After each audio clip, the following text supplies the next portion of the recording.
Well, welcome, everybody. I'd like to introduce you to the new and improved Green Mountain Guard podcast. I'm Major General Greg Knight, and I really believe in the importance of sharing information. So I hope you'll listen, subscribe, and like our podcast, and I hope you find it interesting. So physical fitness in the military is incredibly important. It drives our readiness, which is really my reason for being in this job, is to create ready forces for the governor and for the National Command Authority during times of mobilization. Now, being physically fit is hard sometimes. I have the luxury of going to the gym. I usually go in the morning. It sets the tone for the day. Something that I really enjoy doing. It's my quiet place. It's where I can go and decompress and feel better about what's coming for the rest of the day or the week. But for folks that are working a full-time job and in the Guard, you'll come home after a long shift, whatever it is that you do, and, going for a 2-mile run or doing something to get ready for the physical fitness test, whether Air Guard or Army Guard, is probably not top on your list. I can tell you can do it. It doesn't take all that much time to get yourself ready. The tests, while challenging, are not impossible. The expectation is pass the test. If you want to excel, you want to push yourself and get that 100%, then great, then do that. But for most folks, maintain that level of fitness. Again, you don't have to do too much, but you got to do something. We don't want you going out and getting hurt, but I also want you to pass the test. So I appreciate the commitment. I appreciate the time that you give to our Guard.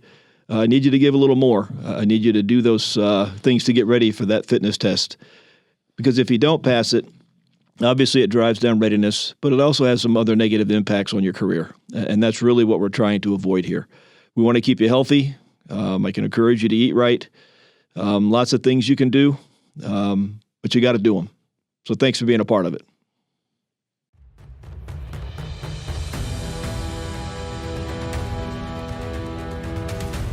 In Vermont, mornings hit different. Crisp air, mountain views, and a chance every single day to push yourself past what you thought was possible. That's what fitness in the Vermont Army National Guard is all about. Not perfection, not comparison, progress. Whether you're preparing for the Army fitness test or just building a stronger version of yourself, fitness isn't something we do for the uniform, it's something we do for life.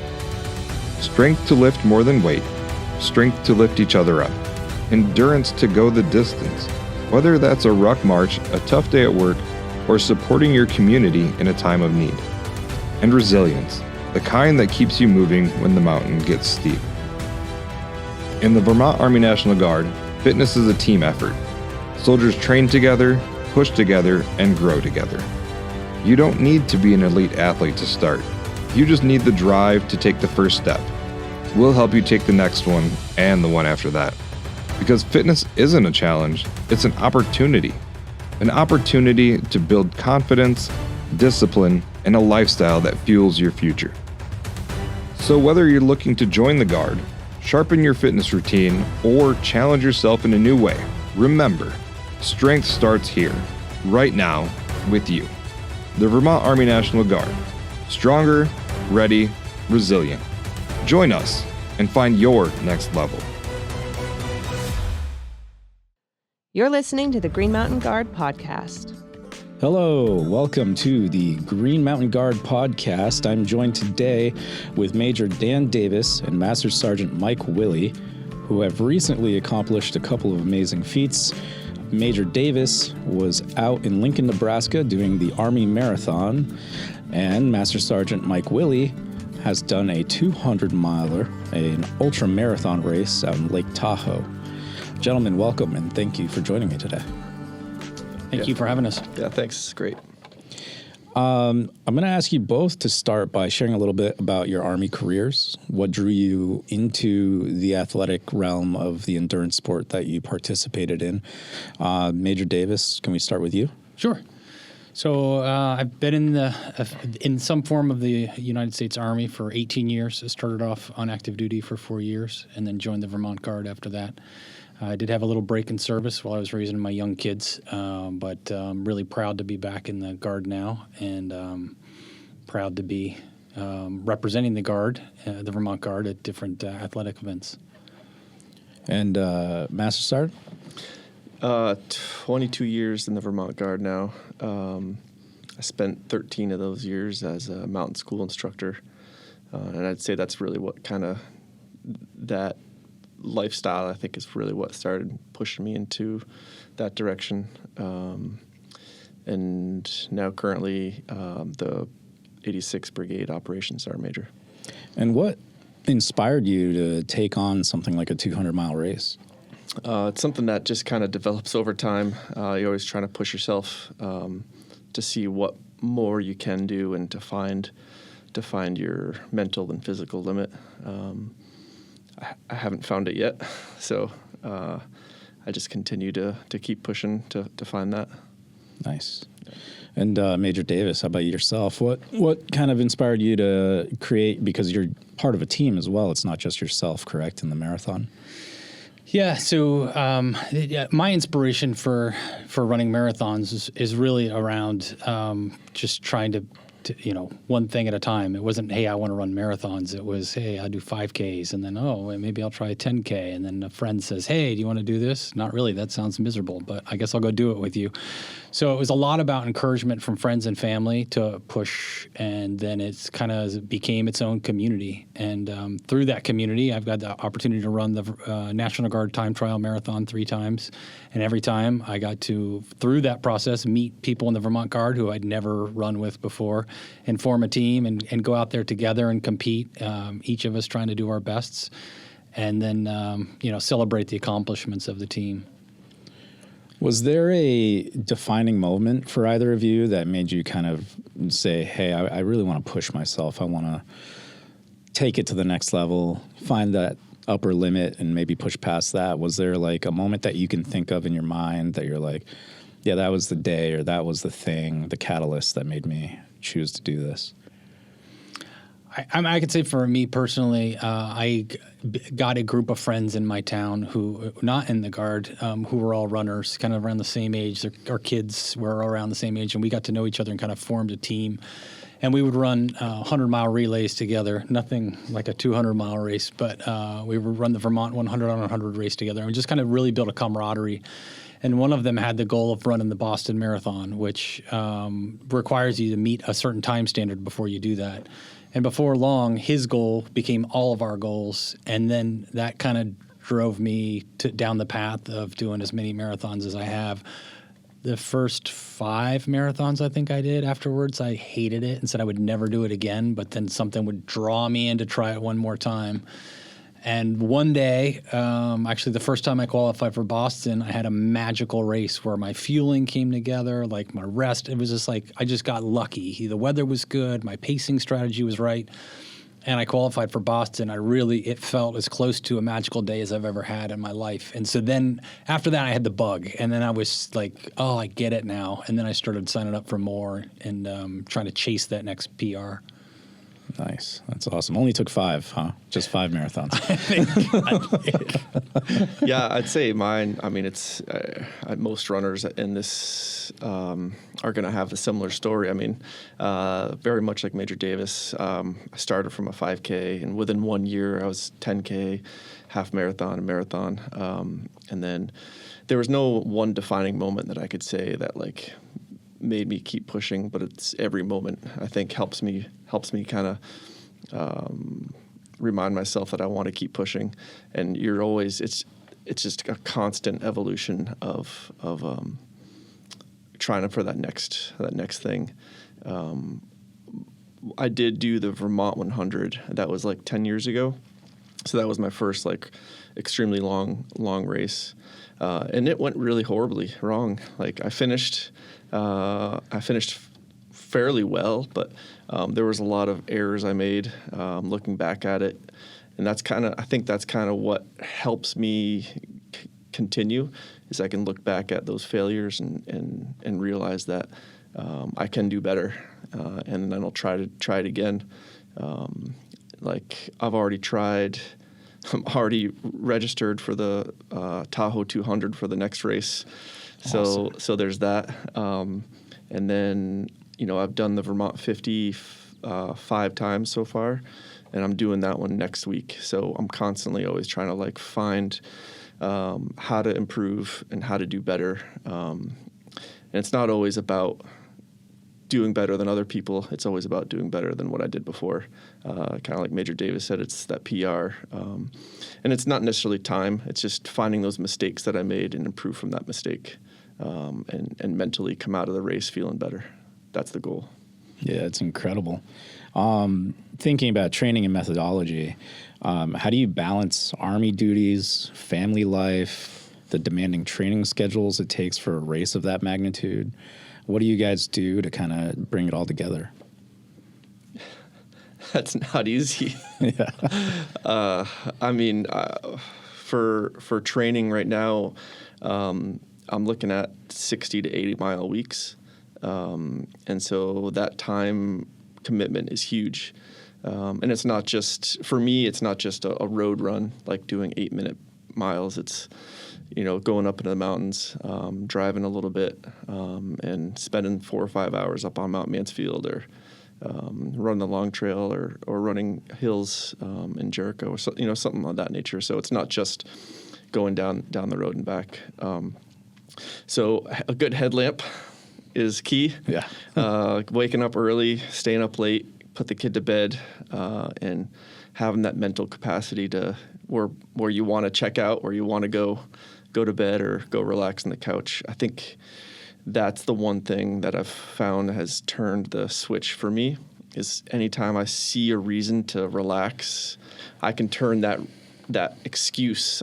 In my head, I call it turn an excuse into a reason. Like if I look outside and I see it's 35 degrees and sleeting out, and that's an excuse not to run. And for me, I'm like, that's a reason to run. And that was like my switch, that once I started to realize that I can turn that switch and look at those excuses and turn them into reasons, I've really been able to find, you can always find time. It's about what you prioritize. Like you said, I do have a family. I have a very busy job, and then all of my other hobbies, including being enrolled in Sergeant Major's course right now. So a lot of time commitments, but I'm still able to find the time to do it all. It's not easy though, I will say. Yeah, that's my experience of that. It's totally fair. Yeah. Yeah, unlike Sergeant Willey, I am not running 80 miles a week right now. I tend to go through cycles of where I'm really focusing heavily on running, and other times when I'm focusing heavily on other things. Like right now, I'm in a 1-month cycle working with my wife doing high intensity interval training. That's just kind of what I'm doing. I'm 51 years old. Trying to maintain this body to take it all the way through. I have to do some cross training to give my body a break on different things. But when I'm in heavy into the marathon training, I was at the first thing, and I imagine the same way, is I get buy-in from my family, making sure they understand that this is a priority to me, and then it kind of becomes a priority to them because there's sacrifices being made. I got to hit my training schedule, and so right now, I'm not heavy into that training schedule, and I'm picking up more load in the house, and my wife is super flexible and understands it, and she has her fitness goals, and I support her when she's a big triathlete, and so I support her in those, and it just kind of becomes a give and take relationship. When I'm in that cycle, the running becomes a priority, the training becomes a priority, and I'm dropping other things. Sometimes it might be work. Sometimes I tell my boss, hey, I really got to I've been on a drill weekend before, not when I was in command, where it's like, I don't know when I'm going to fit this 13-mile in. Oh, maybe I could do it at lunch if my boss doesn't mind. And so I've been very fortunate with that. They know what I'm doing, and they find it inspirational, and so they say, yeah, sure, go for the 13-miler at lunch. We'll see you, back at the meeting. We'll move the meeting an hour for you. So asking for flexibility, I've really had success with it, both at home and at work. It's one of the great things about being in the Guard. The Vermont Guard really values the physical fitness, being at your top of your mental and physical game, and so I really feel like it's supported. That's awesome. That's awesome that you said that, sir. That's I really agree with just the flexibility with my work schedule is really what allows it. A lot of my peers in my running groups, they don't have that option. So yeah, I think that's a good point, and I'm glad you brought it up. Yeah, and I think part of the reason I wanted you guys on the show for this episode was we are in a constant sort of change. And you mentioned evolution, being in the Army, our physical fitness test, our standards have changed over the last 10 years multiple times. And we're entering into that APFT season. And so I thought it'd be great, to have the two of you come on and kind of talk about these things, especially, for the soldiers in our guard who might be looking at this and being like, oh, gosh, that 2-miler at the end, that's a real smoke show. And I don't know how I'm going to get through that. So I hope that this serves as a bit of inspiration for the people listening to this, and they continue to, and I know for me it does, that I've been training recently, and ever since I interviewed both of you one-on-one, it has allowed me to kind of be like, there is a way to push yourself past those kind of negative thought patterns that kind of limit you. And maybe if you find a good group that will help you and continue to push you, you will have success, and it doesn't happen overnight. So I kind of wanted to talk about that too. You had mentioned cross training, Major Davis. Yes. And I was wondering, for the ultramarathons, Master Sergeant, if there's any sort of cross training that you do, or is it kind of strictly the running aspect? No, there's a little bit of cross training. I have a stationary bike in my house, so some days I'll do a long run with a bike at night. Definitely during the Tour de France, that was one of my enjoyments of watching the Tour highlights, sitting on my bike. I'm not much of a biker, but it gives me inspiration. But that's how I can improve fitness levels while trying to minimize impact when I'm in really big training blocks. But then also consistently, I'm doing some kind of core work and like flexibility work in the gym. I'm definitely no weightlifter, so don't get by any stretch of the imagination. But I'm finding ways to do some minimal strength training. So there's some key workouts to get the right muscle groups engaged. So that's kind of my plan for cross training. When I really need to improve or increase my work, my output, I'll get on the bike a little bit to give me that. Yeah. Awesome. Nice. And then I guess the obvious next question is we want to talk about recovery, right? And nutrition, kind of two key aspects to A, making sure that you're hitting those goals, and then B, having the longevity to continue to push forward. Are there any kind of, what do you do for yourselves in, preparing after you've finished a race? How do you recover? And then how do you prepare nutritionally going into your next cycle? I could say for me, the hard part, one of the hardest parts of marathon running is the recovery afterwards, because you really have to take a few weeks off to prevent injuries, and not running for 3 weeks can make you pretty twitchy. I don't know what you do, but it's a weird thing to be training at such an intense level. Even the taper. So before you get to a marathon, I imagine you do something similar. You back off your training starting about 3 weeks before the event.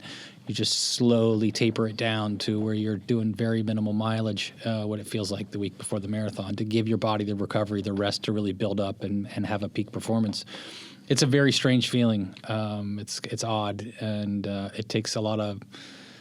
I mean, this would probably sound strange to some people, but it takes a lot of discipline to hold back and to not to run a longer distance. And every time I go into a training cycle, it takes me a while to mentally catch up to, okay, I'm doing this many miles. That sounds like a lot, but then it becomes normal and natural, and it becomes your steady state, and it feels uncomfortable to go away from it.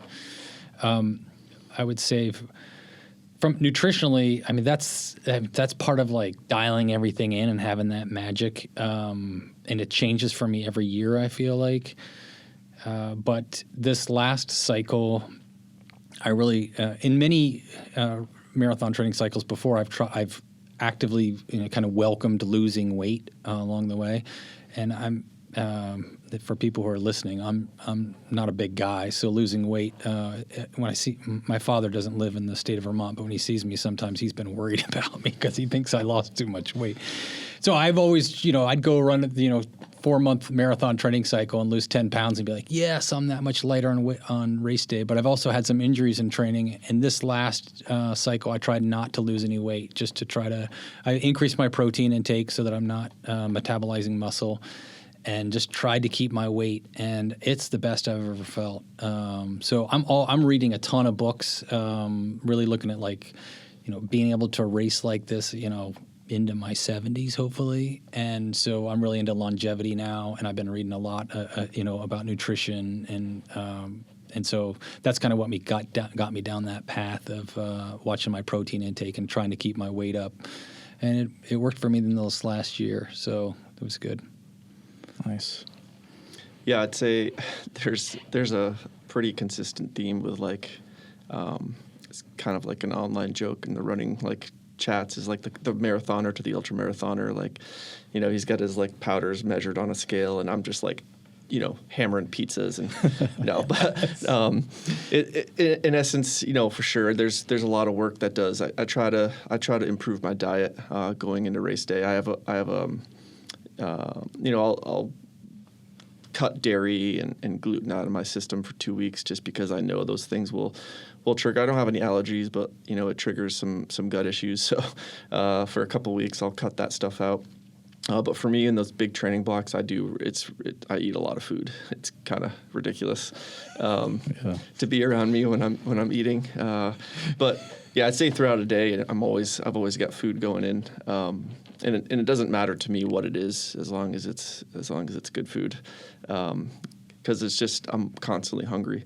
But during the race, that's when that's 2 to 3 days out. It's really starting to focus on how many calories I'm putting in, and then race morning, it's game on for me. And yeah, that's when it gets really precise, calculating my carb intake per hour, sodium intake per hour, and really trying to hit it right, because that's really what matters, and that's how you're going to continue. And then it's also what's going to help for recovery, and a lot of recovery is also how you train.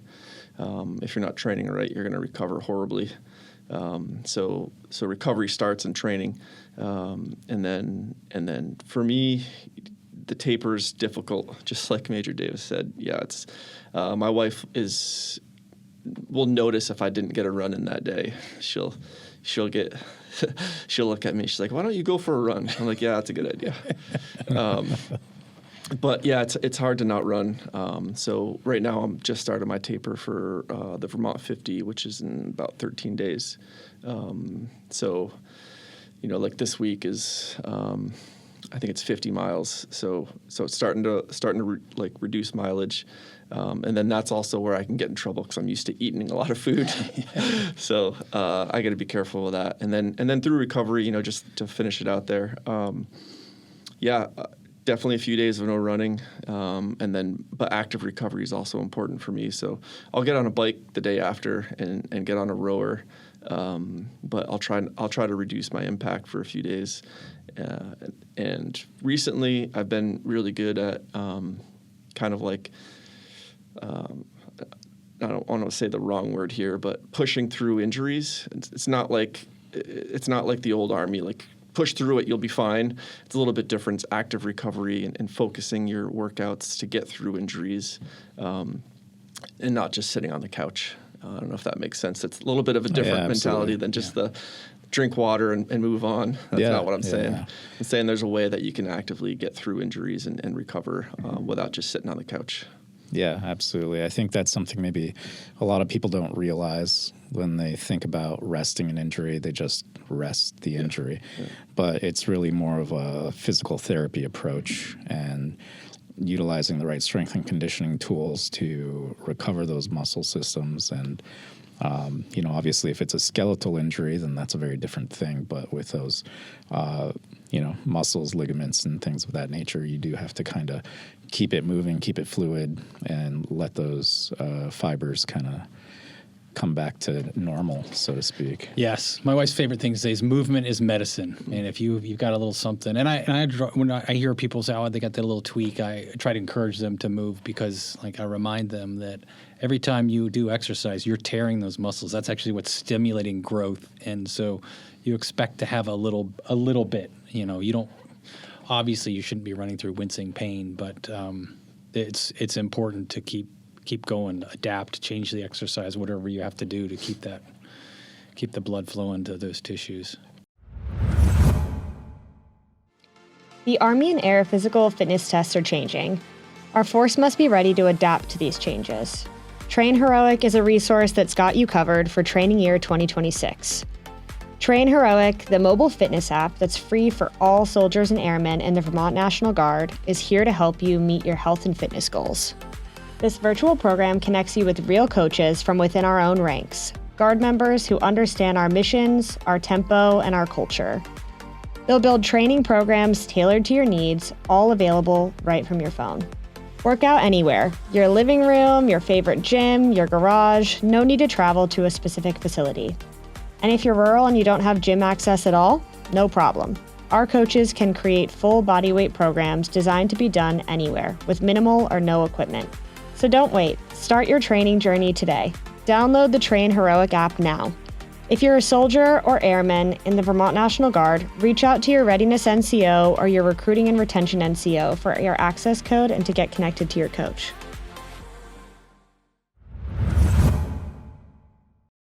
So now that we've heard from you both about kind of your methodology, your training, speaking to our listeners, especially those that are in the Guard, what kind of advice would you give them? Looking ahead to the AFT, it's a multi kind of system event for the body. You go through some weight resistance, you go through some body resistance, and then there is the cardio aspect at the end. So I'll take it. Yeah, I actually just finished one about an hour and a half ago. I had to do one Of course. for a personnel packet I was submitting. So, and I was actually really wiped. I did a 10K on Sunday, and I've been doing this HIIT program with my wife that I mentioned. So I haven't had any days off. And normally, if I wanted to do the PT test at my perfect performance, I would take 2 or 3 days rest beforehand to be in my prime. I was not today. But, we actually had a conversation today about people who struggle, and oftentimes people struggle with a run, but 90% of the time I've seen people struggle with a run. It's mental. It's in their head before they even start it, that they have the idea that they can't reach the goal. And whether it's a marathon, an ultra marathon, the PT test, like the key thing is to beat the head game and put one foot in front of the other. That's really what it comes down to. The nutrition is important, and sometimes for me, the head game is about nutrition. Sometimes I can get low sugar and think that I can't do something, and then that's my sign to me to get some more carbs in me. But I think the most important thing is to do the events, on a regular basis, or like events to prepare yourself, and then work on your head game, because it's if you tell yourself you can't, you're probably right. I mean, it's you hear it everywhere, and maybe we've heard it too much, but it's the truth.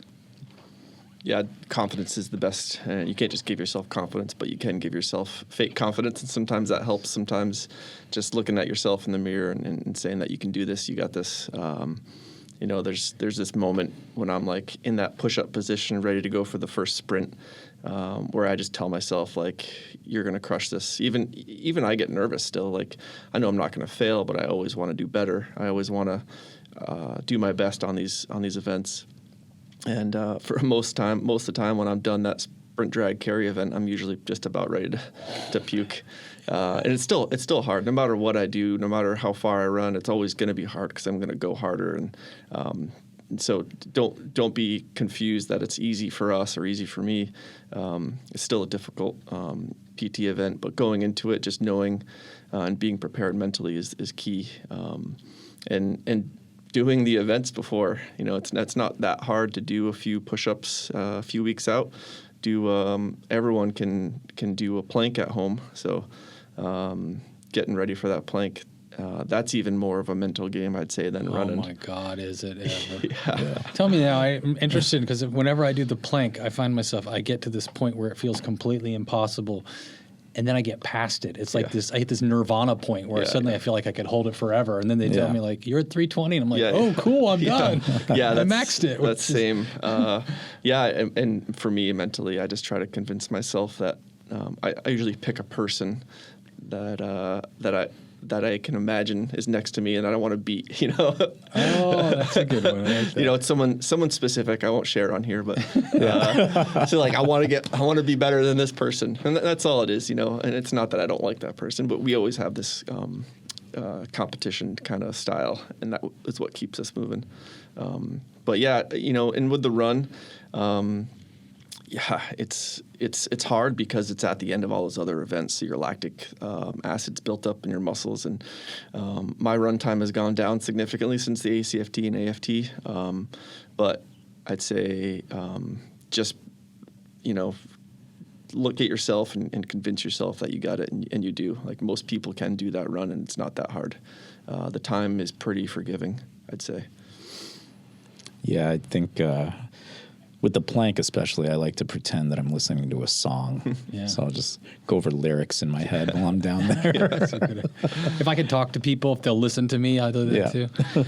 I'd like to add that, you know, if someone is struggling with the run, what I've seen the best success with, and it's what I already spoke to, is about finding some friends that will train with you. It really can make all the difference. I mean, just having someone that who knows what your plan is and that you have to show up for to do the training run. For me, oftentimes I'm externally motivated, so it's a friend that really makes me show up on the sleety Saturday, rainy. You know, like I told him I'd be there at 8. I'm going to be there at 8 and run. And so I could say, I can't say that enough. Is if you have a physical goal, whether it's to run a marathon or to pass your PT test. Find a friend who can support you in that goal. Maybe they're struggling just as much. Maybe they're going to mentor you a little bit more because they're already good at that event, but that you can train with and that they can, motivate you. That's where you'll find success, is leaning on your friends, I think. Yeah, and to really the external motivation. I don't know if we can endorse products, but Strava is definitely. I mean, you don't need to have an in-person. Friendship, I have a whole community of Strava friends that we're always pushing each other, and that's another thing that days that I don't want to run. You just look at your Strava feed and you're like, oh man, that guy ran today. I gotta go. Yes. And then there's like the segments that we're always trying to be better at, and so there's a lot of like using that Strava app really has helped me, and I know I've grown my running community because a lot of my friends are on it, and we're always pushing each other. And I know that a lot of my friends have pushed themselves just because of Strava and what we do together on there. Yeah, I mean, recently at a number of marathon events, I'll see people holding posters up to say, pain is temporary, Strava is forever. Yeah. It's right on. Yeah. Like that so oftentimes will motivate you to finish your workout you weren't going to because everyone's going to see it. Everyone's watching. Yeah. Nice. Yeah, I think that's an awesome kind of point too, is talking about, because really, especially for me, I think coming off an injury and trying to train through that injury and get back to where I once was, you're in this battle in your head with yourself, and having that extra accountability of another peer or someone else that might be going through something similar, or a trainer that is overseeing your plan, it helps a lot. And just having that kind of reason to keep going, to keep pushing through it and not give up and say like, oh, well, no, I just don't believe in myself today, or whatever it might be. I think that's huge. For me personally, it's I coach boys soccer. So it's my high school boys that kind of have been pushing me lately. And we're like, you got this, coach. Keep going, coach. You can go. You keep doing it. So I've just been running with them, and I'm like, all right, I'm not 17 anymore, but I'll keep up. Yeah. So I'd like to kind of talk about the races specifically that you guys have recently done. Major Davis, what stood out the most for you about running the Army Marathon in Lincoln, Nebraska, correct? Yeah, so it's technically the National Guard time trials in Lincoln, Nebraska. Okay. So there's mostly Army National Guard runners, but also some Air Guard runners run it. It's every 2 years held in Lincoln, Nebraska. would say the thing that stood out most for me was definitely my teammates. So I ran with 2 lieutenants who are also in the 86th Infantry Brigade. And both of them kind of came in with humble expectations of what they were going to do. They were just like, oh, I don't know, I'll see. Hopefully I can run a 3:45 or whatever. And then I was out on the course right around mile 20. It was kind of like the second half of the course is an out and back. And I'm headed out, and the first one is coming at me. And she's just like, I don't know, 2.5 or 3 miles behind me. And I was like, oh my gosh, she said she was just going to do this, but she's killing it today. And then I saw her sister too. There was Lieutenant Kate and Brenna Karen. They just to see them, like, first of all, I have to say that I'm inspired by silent professionals, people who don't tell you what they're going to do. They don't brag about what they did. They just go out and do it. And to me, that's what those 2 did. You know, they were there. They were positive. They were encouraging me. They were encouraging everyone else. And they, had humble goals, and they crushed it. And so that's the thing that stood out to me, is watching them do that. And then to have all 3 of us finish and make the All-Guard team. I think that might be the first time all of the Vermont representatives made the All-Guard team. It was just super inspirational and fulfilling, because it was the 3rd time I run it. It was the first time I made the All-Guard team. And have 2 other people that I was introducing to the race make the team too was really awesome experience. That's incredible. Like it's pretty amazing. I got to see the photos that you had sent us, and we recently published an article about Major Davis and his team out there in Nebraska running. So definitely check that out. You can find that on our Davids Vermont National Guard page. So definitely give that a read. And then Master Sergeant Willey, 200 miles through mountains at Lake Tahoe. I think it started at Lake Tahoe, it sounded like.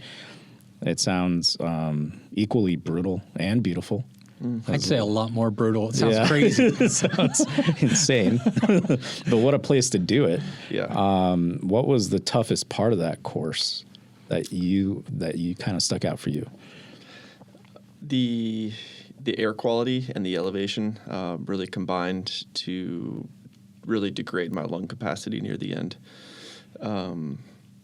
And I mean, there's a lot of things that were hard.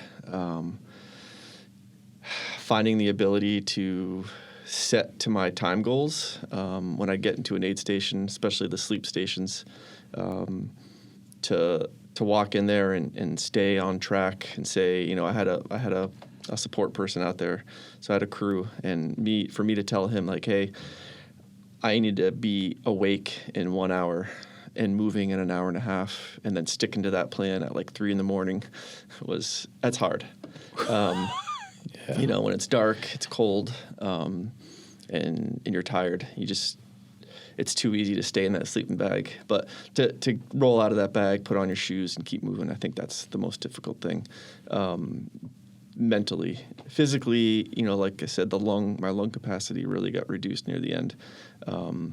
There was one of the biggest climbs is at right around mile 180. And so I was feeling fairly well when I left that last aid station. And 2 miles after that aid station, I just started to lose it. I was on top of the mountain, and I couldn't breathe. I checked my VO2, basically my blood oxygen level, and it was way too low. And I considered, at that point, everything is wrong, and you're catastrophizing every little thing. And so I'm like, oh my God, am I going to be a medical emergency out here? Am I going to die? Everything in your head is the worst. But I was just able to keep moving. I took a lot of breaks and just kept resting, and I just couldn't get my breath. It was really weird. Even coming down off that mountain, I got down below 10,000 feet, and and I kept checking my blood oxygen level, and it was still really low.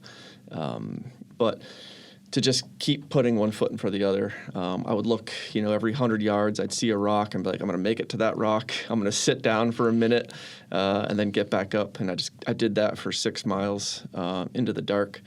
And when I left that aid station that morning, I wasn't planning on running through the dark because I felt great. I thought I was going to be done by dinner time, and so I made some mistakes by reducing my load. I took some gear out of my pack I shouldn't have, like my good headlamp, like my warm clothes. So I ended up having to take a little nap on the side of the trail in the dark, and it was pretty cold. Again, that doesn't sound like a big deal, but when you're that exhausted and you think everything is the worst, it was pretty hard mentally. So there's those like the kind of mental and physically. Those are the two things that were most difficult for me. What kept you going? What made you finish?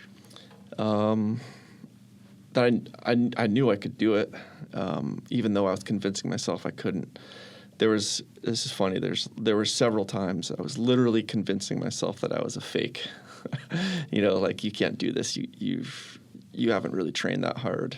All these people around you are better than you, and it's just the battles you deal with in your brain, trying to convince yourself, your own mind trying to convince yourself that you can't do it, but then you just have to overcome it and keep pushing forward. It's kind of hard to explain what it is, but there's a certain drive that gets developed in you, and I think a lot of that comes from my time in the military and building up resilience, and having that determination to finish something. It really helps. Just getting out of that sleeping bag at 3 a.m. to finding that next rock at 100 yards, and then getting up from that rock and going to the next one. All that stuff kind of helps. And I imagine for both of you that there's a feeling, just a general feeling of elation, joy, once you cross that finish line where you're like, all right, I did it. What is that moment like for both of you? There's no feeling like it. I mean, there's literally I think back to, the first time I qualified for Boston. When I came across that line, I felt like, I don't know, I can't even describe that feeling. And I'm sure there's, hormones being released that have contributed to it. This is like elation, the experience, and it lasts all day long. And that's what makes you want to get up and do it again, even though you're sore the next day. I think it's just an amazing experience to have, and to know that that you accomplished the goal. And it's more about the goal. I can't even describe it. It's indescribable, but it's a little bit of a drug, honestly. It's the best kind of drug there is, because it's, doing your body good rather than bad. So it's what made that magic day that I told you about earlier. And I've since I told you about before about my friend who wanted to qualify for Boston, and he kind of encouraged us all to try. And a bunch of us made it and ran, and he didn't get to do it. And then finally one year he qualified, and we ran it with him. And he was injured, and so we ran it super slow, but we did it together. And that was an amazing experience, too, to run with 3 other guys, together through that whole course, and celebrate, over 10 years of struggling and trying to accomplish something with, other people. It's the bond is a lot like, people I've deployed with, is that feeling you have. It's a family thing to struggle through something together that you're not sure you can do. And then to actually accomplish it is a great feeling, and that binds you together for a life, I think. Yeah, there's a 30-hour race I did a few years ago, and there was a small group of us that did it. It was like the COVID year. It was 2020, and it was a one-loop race, and it was a really weird event because, you couldn't have there weren't a normal aid station type style, so you had to kind of help each other, and you were just kind of on your own. And so there were, I think, 15 of us, and we had our little station. And through those 30 hours, like the bond that we all created, and I'm still good friends with a lot of the people that did that race. So yeah, that's totally a good representation of that. And then for me, the feeling at the end, like specifically the 200 mile, I had no feeling left. So there were no emotions. I got across the finish line and asked for a medic. But after about 5 or 10 minutes, I realized I was alive and I was fine. And it was a pretty good feeling. Once I got my breath back, but it didn't really sink in until the next day. I just, like I said, I didn't have much emotion left. I didn't have a whole lot of emotion left to give. But the next morning I woke up and it was a beautiful day. The hotel I stayed at was right at the finish line. And that was really kind of where it sank in, because I went back to the finish line. And, a race like that, the finish line goes on for days. So I woke up the next morning, ate a huge breakfast, and then walked down to the finish line and watched people cross it. And, able to congratulate them and cheer them on. And then I went back later and hiked up the mountain. It was roughly 2 miles from the finish line. It was like the final downhill stretch. And you can see on the app there's a tracker for all the racers. And so I saw the last group coming. And so I went and intercepted them and walked with them to the finish line. And that was kind of like the coolest part for me, to kind of close the loop and watch the last group come across the finish line, and it really kind of solidified it. And that's when I started to feel pretty proud of what I did. I think it took me a while. Well, that's incredible. Yeah. I mean, geez, no easy days, huh? No, doesn't sound like it. Can you guys speak to, being a soldier? How does that impact what you guys do, as a racer? Do you feel like that has attributed to you being able to find these kind of mental sticking points and push past them?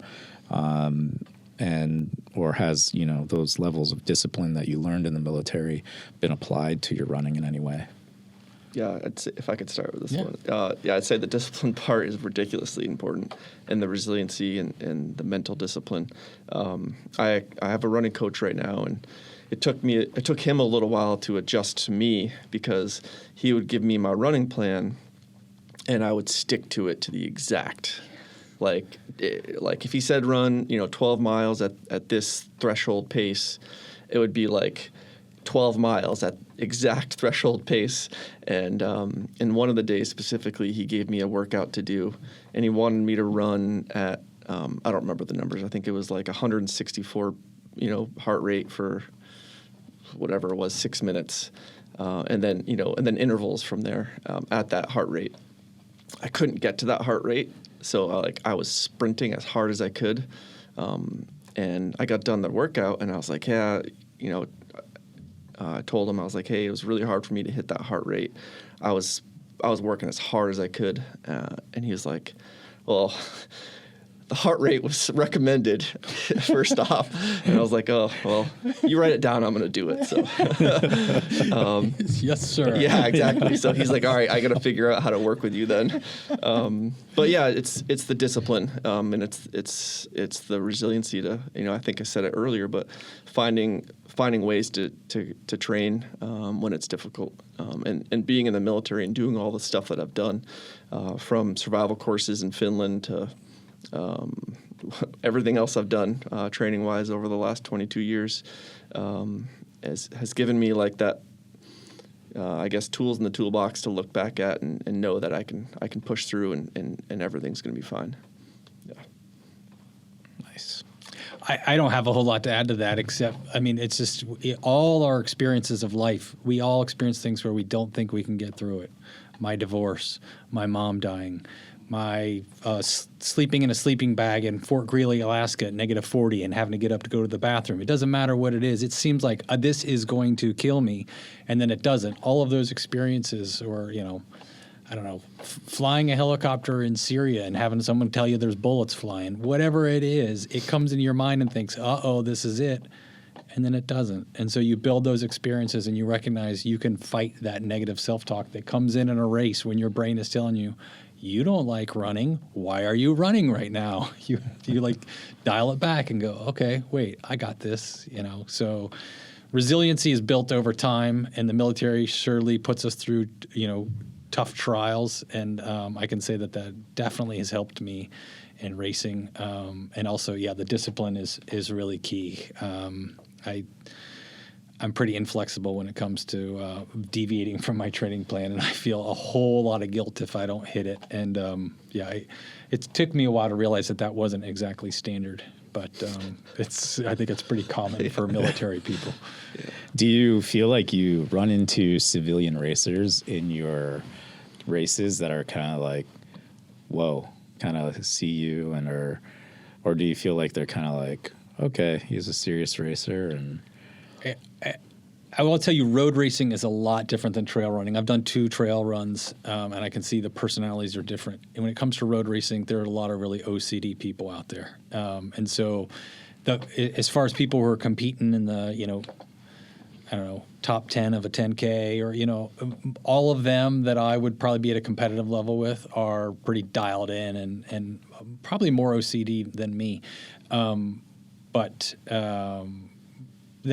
when you look at the rest of the field, absolutely, I would say we stand out as, being pretty disciplined and, dialed in, intense. Yes. Yeah, intense. Yeah. Yes. Yeah. I like the civilian friends that I've made running. I'll send them invites like, hey, meet me at, they're like, hey, I want to run with you. I'm like, oh, great. I'll see you at the Mansfield Trailhead at 4:30. And they'll be like, wait, what? I was like, yeah, we got to get up there before the sun rises. They're like, you don't have to be up there before the sun rises. I'm like, but it's the best time. What's the point if we don't? Yeah. What better feeling than to be done a monster race on Mount Mansfield before everyone wakes up. But yeah, I guess a lot of other people don't enjoy that as much as I do. That's so fair. So if you could look back at, all these years of experience and all these races that you've run, if there's one piece of advice, if you had a time machine, could go back and talk to yourself, if there's one thing you would tell yourself, what would that be? I know it's a deep philosophical question. Yeah, that one's a tough one. So I'll start then because it's easy. You can. That's Nice. it. You can. Whatever you think you can't do, turn it around. I mean, when I first decided I wanted to try to qualify for Boston, I thought it's probably not in me. I'm probably not physically able to do it. And I was working for a civilian company then, and they had a step challenge, and I went and won the step challenge. So they gave me money so I could use for physical training or whatever, and I used it to go get to go see a exercise physiologist to do a VO2 max test, so he could tell me that I can, because I didn't believe that I could. And I think he thought I was a little crazy, but he was happy to take my money and do this machine, step me on a machine, put a mask on my face, and tell me like, yeah, your VO2 max is high enough. You got to do some training, but you can get there. And like I've since completely smashed through that goal of something that I didn't think I could do, and nearly hit a PR at 51 years old. So I wasted some money believing I can't. So without a doubt, the thing, if I could go back and tell myself, is, yeah, you can. Stop thinking you can't. Just you can, and put one foot in front of the other and go do it. Yeah, that's good. That's good advice. For me, I think I wish I would have put more time into training earlier. I didn't take it as seriously until later. And I always had this weird feeling like when I would randomly go for a race or a long run, and I knew that I could do well, but I always knew if I trained harder, I would be better. And I don't think I took that training seriously until about 4 or 5 years ago. So I did the Lincoln Marathon a long time ago, and I thought I trained well, but looking back at it, I would just go for random runs. By no means did I put any effort into like serious training back then. And I by no way made a time trial, made it onto the team. I think I just happened to go out there because they had no one else to send. But yeah, I think if I would have taken my training a little bit more seriously earlier on, I think I would have been a lot better before I turned 42. Still, I mean, I'll be thankful if I'm half as fit as Major Davis and I'm over 50. So. You won't see me running 100 miles. I can drive that. Before we wrap up, first, again, thank you guys for being here and talking about this. This is incredible. You guys are truly inspirational for our listeners, especially those in the Guard. If you're looking for a place to start, I think you've got 2 really amazing and inspirational leaders right here that are more than willing to talk to you about what it takes to do those types of things, whether you're a trail runner, a marathoner, or you're just looking for how to get your 5K up. You got to start somewhere. And I think hopefully that this helps people have an avenue of approach to making sure to meet their goals. If you guys could sum up your journey in one word, what do you think that one word would be for you? Difficult. I don't know. That's fair. Yeah. Difficult is fair. Oh, so I was going to say perseverance is one word, because that's what it took to get there. Worth it is 2 words. I guess I'll stick with perseverance. But I think that goes well together. Yeah. It's going to be difficult, Yeah. but you can persevere. Yes. Is there anything else you guys would like to add before we say goodbye to our listeners? I'd like to say if anyone does care for, like you said, feel free to reach out to me. I'm always down for helping people. I've already, dozens of emails to people reaching out for advice, let alone phone calls or conversations.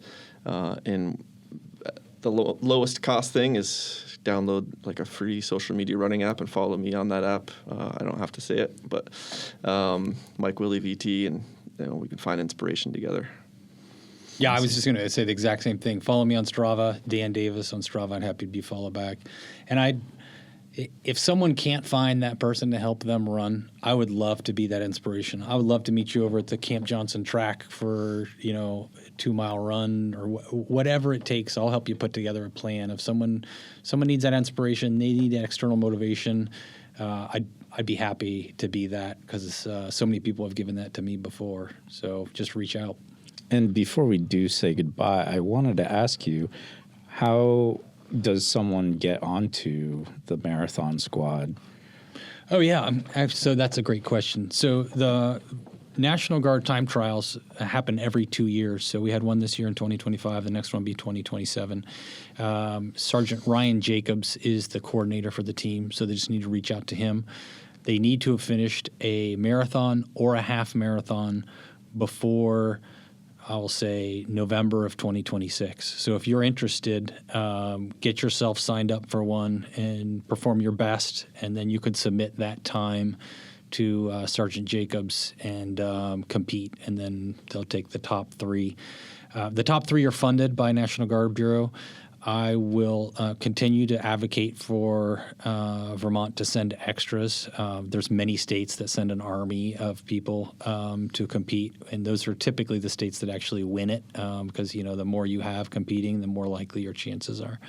And it's a great event. It's an inspirational event. Also, I haven't done this event, but on the opposite years from the marathon, they run an endurance team, and Sergeant Jacobs is the coordinator for that as well. And that team, that competition will be sometime this fall or spring. I'm sorry, this winter or spring of 2026.